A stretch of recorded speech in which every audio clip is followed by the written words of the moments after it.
When I was on my last camping trip at Sterling State Park in Monroe, Michigan, my wife noticed that our water pump was running even when it wasn't being used. About halfway through the trip, it was getting worse, and it got to the point where the pump was running about every 15 seconds, even with no usage. You'll probably hear it running back behind me here. I've got it turned on right now. I went through and checked for any leaks in the camper and any faucets that were open.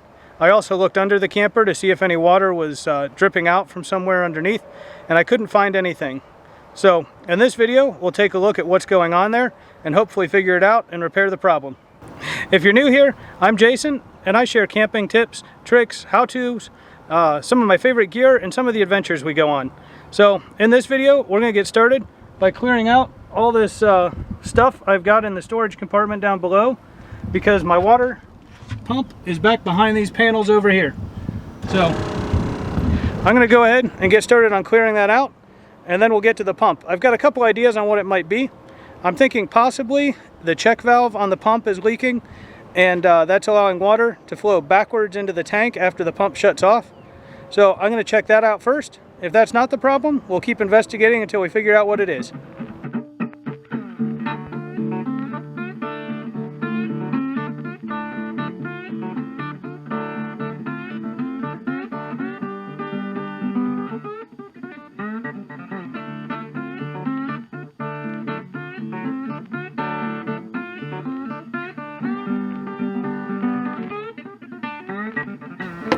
Now that I've cleared everything out of the way, I can get to the panel to get to the water pump.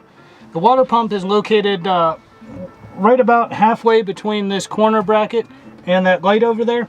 So I'm just going to start right here at this corner and take everything off all the way to that end. That way I'll have plenty of access to get to the water pump and all the lines connected to it.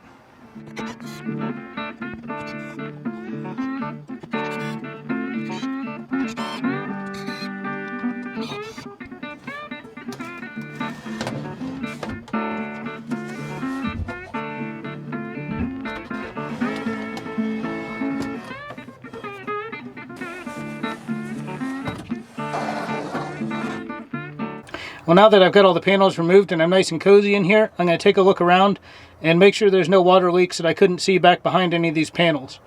I'm going to start with the water selector valve. I installed that valve about a year ago. It's an Anderson brass 4-way selector valve, and I'll put a link to it in the video description.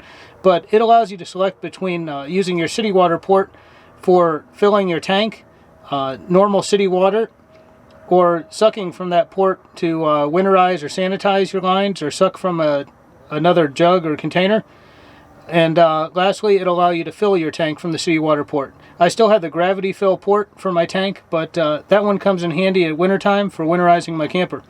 So I'm going to go ahead and take a look at that first, and then I'll take a look at the pump and some of the lines back here and see if we can find any leaks there. Here's the back of that Anderson brass valve, and I'm just feeling around all the connections, and nothing looks like it's got any water on it there.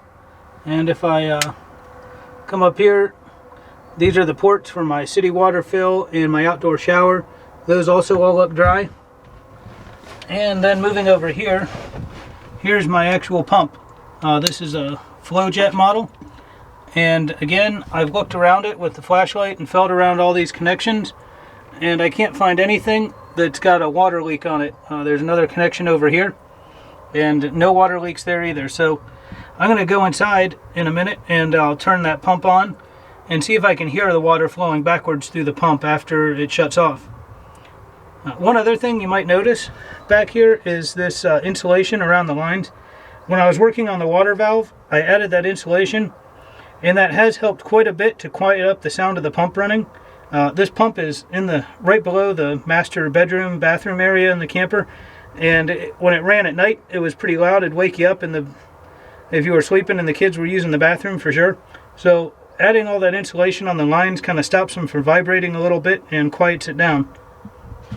Well, I wasn't able to find anything obvious on the pump, so I'm going to go underneath the camper. I'm going to open my cold water low point drain and drain the water out, and then disconnect the pressure side of my pump line and see if I can plug that with something. That way I'll isolate the pump from the rest of the camper, and I'll know right away if it's coming from the pump or if there is a leak somewhere in the camper that I just haven't been able to find yet. While I had that low point drain open, I went ahead and opened one of the faucets inside. I opened the shower faucet right above where I'm working, and hopefully that allowed any vacuum to release and all the water could drain out of the system, so that when I take this line off on the pump, I shouldn't have a lot of water coming out all over the place at me. Just in case all the water's not out, I went ahead and got a little container here that I'm going to put under it as soon as I pull this out to catch any water that is still left in this line. I'm sure it'll at least have water from the tee there down to the pump.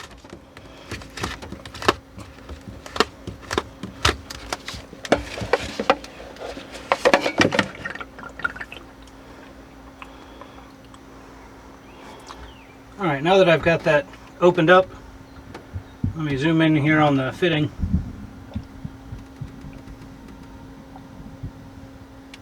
I'm going to see if I've got a plug that'll fit this this fitting here, and if I do, I can just plug it right there. If not, I may have to disconnect that entire hose and try and plug the end of the hose. Unfortunately, I'm about out of daylight, so I'm going to go inside and look for some fittings that might work there, and then tomorrow I'll come back and we'll keep going on this project. Well, I was able to find a plug quicker than I thought, so I am going to go ahead and give this a try tonight. I took this hose, a section of hose off that went from that tee up to the pump. Right here on this end of the hose, there's just a quick connect type fitting on there, and that allows it to come right out of the pump. And then on this end, I was able to find a 1/2-inch pipe plug that fit in there. So I'm going to go ahead and put this section back in.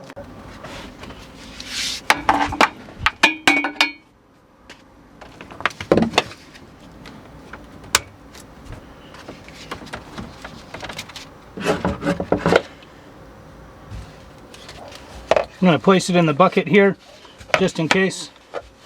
Well, it's not going to stay there, so we'll just see what happens when that pump kicks on.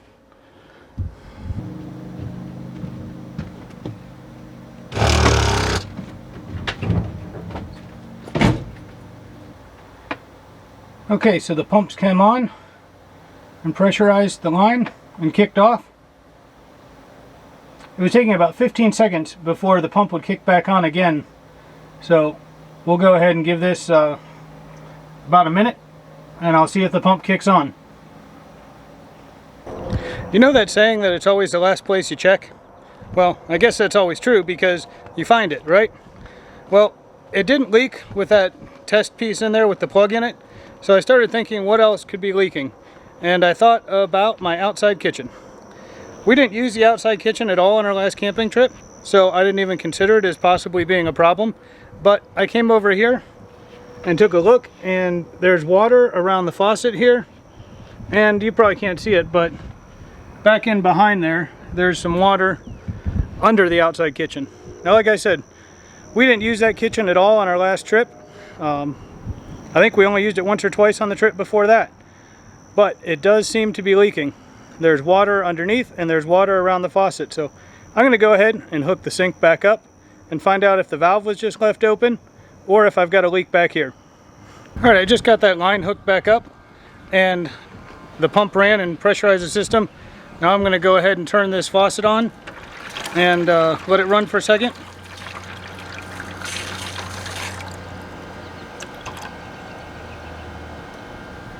I think I'll run the hot water a little bit too.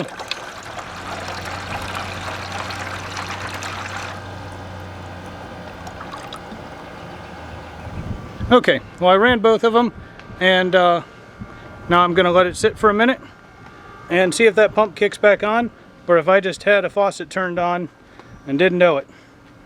Like I said, it was about 15 seconds before, so we'll see if it takes any longer than that. Well, I decided that since I've already got the panels tore off and access to my pump, I'm going to try and quiet it down a little bit more.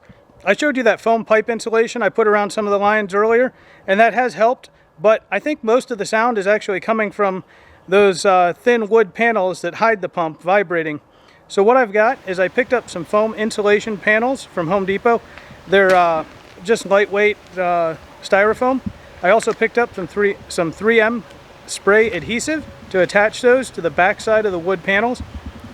I got some Velcro strips that I'm going to put between the wood panels and the aluminum framing in the camper, and I'm hoping that those Velcro strips will help secure it and give it a little bit of a buffer between the metal and the wood to help insulate the sound. And then lastly, I picked up some roll of foam packing material that's used like for packing dishes when you're moving. I'm going to wrap that around some of the lines where I see spots where they're rubbing against the framework or rubbing against other panels, just to try and dampen any of the vibrations that are getting transferred from that pump through the lines and then into the frame or the panels of the camper. It started raining on me outside, so I moved into the garage, and I'm going to go ahead and start with the small panel and apply the foam backing to that. I've made a little bit of modifications to that panel already by adding some metal plates at the end. I did that when I installed the water valve, and that gave me a little more clearance. It allowed me to shift it back a little bit. So I'm going to go ahead and start with that one because I know there's no interference with the supports in the camper, and we'll get going.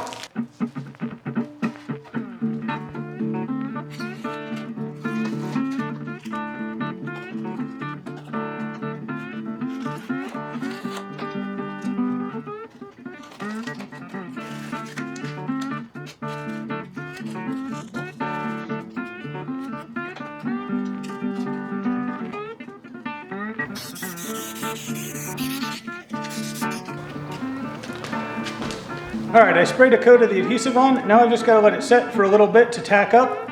And then once it gets tacky, we'll go ahead and stick those panels on. And I'll find something to put a little bit of weight on there and help hold them down so it sets up good. And it feels nice and tacky.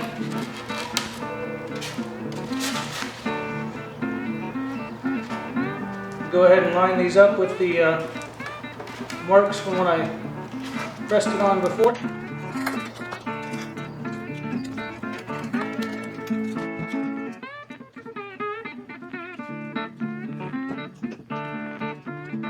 Well, luckily the rain let up so I could get outside to measure up for the second panel. On the second panel, there is a cross member that comes down in the frame right in the middle of that panel. So I've got to measure over to find out where that's at so I can cut the foam out and make sure I've got clearance around it.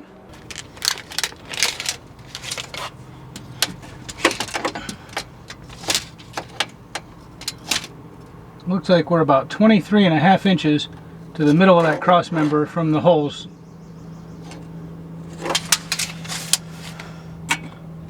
And these are 1-inch tubes.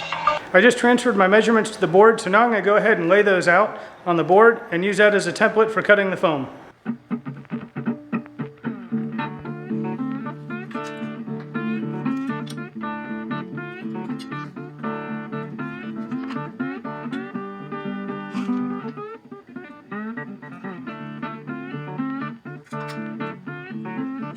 Alright, I just cut all the foam and I'm ready to glue it on. Just like before, I'll apply some of the adhesive to the back side of the foam and to the back side of the wood panel, let it tack up and stick them together.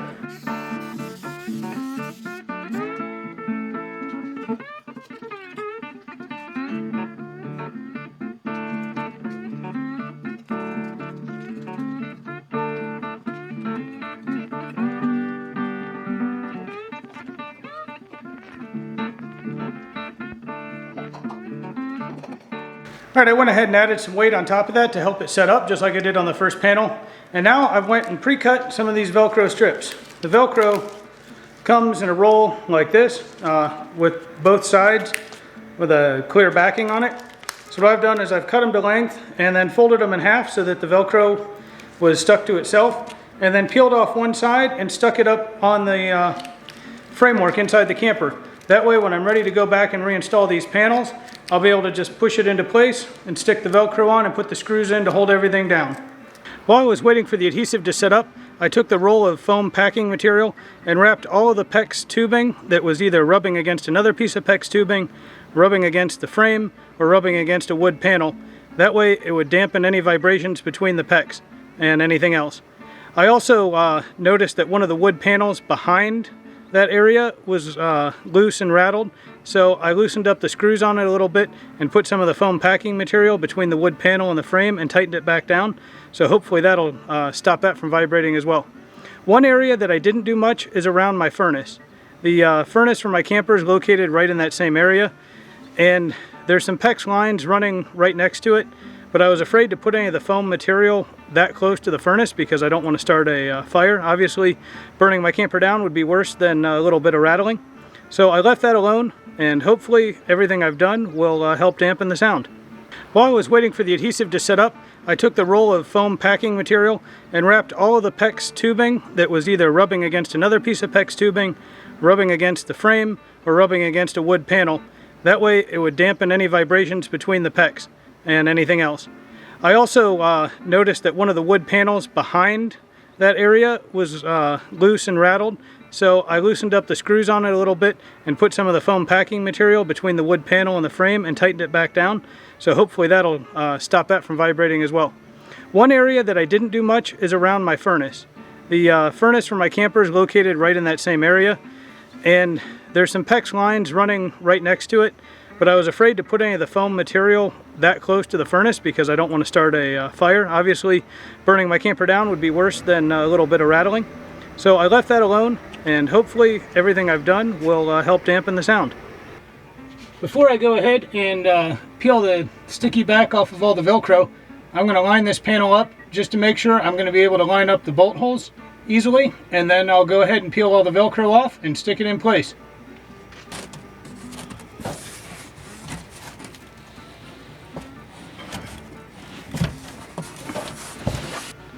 What I'm going to do is go ahead and line up this bottom hole.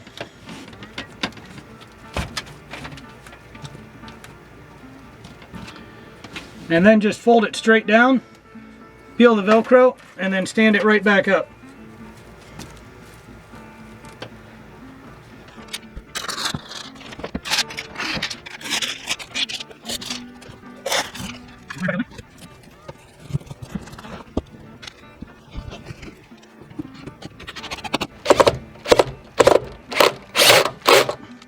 Alright, now I'm just going to go ahead and apply some pressure to all the Velcro. Make sure that adhesive sticks to the paneling. Again, that Velcro is more there as a sound dampener and an isolator than to hold this panel in place, but I'll take everything I can get to help quiet this thing down.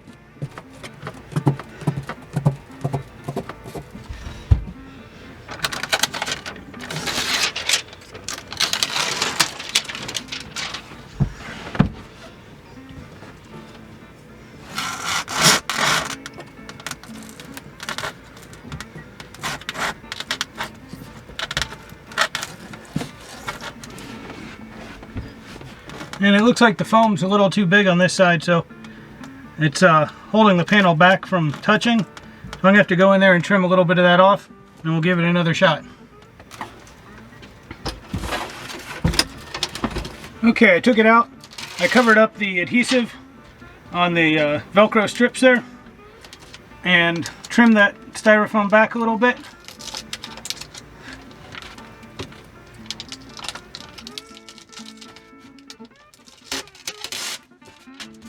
Now I just have to peel that protective coating back off, and we'll line this up again.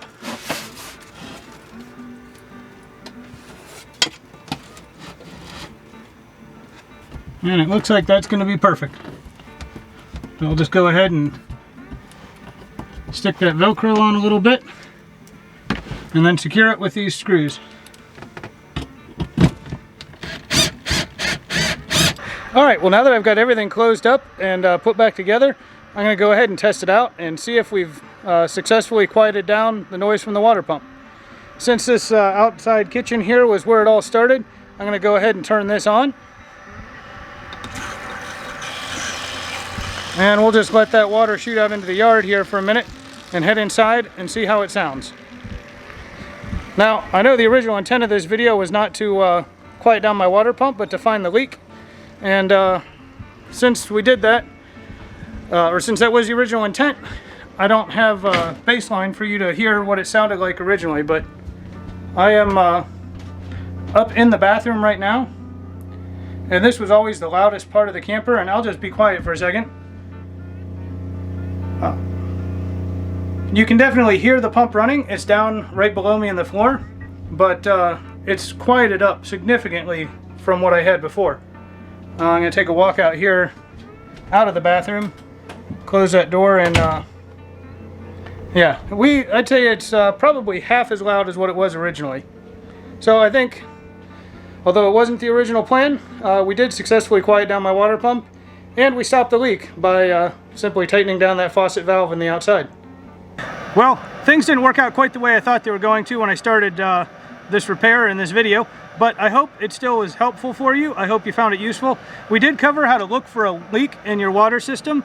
Remember that if you need to check for a leak, first you'll want to isolate the pump and plug that off and see if the leak's coming from the check valve or a leaky diaphragm in your pump.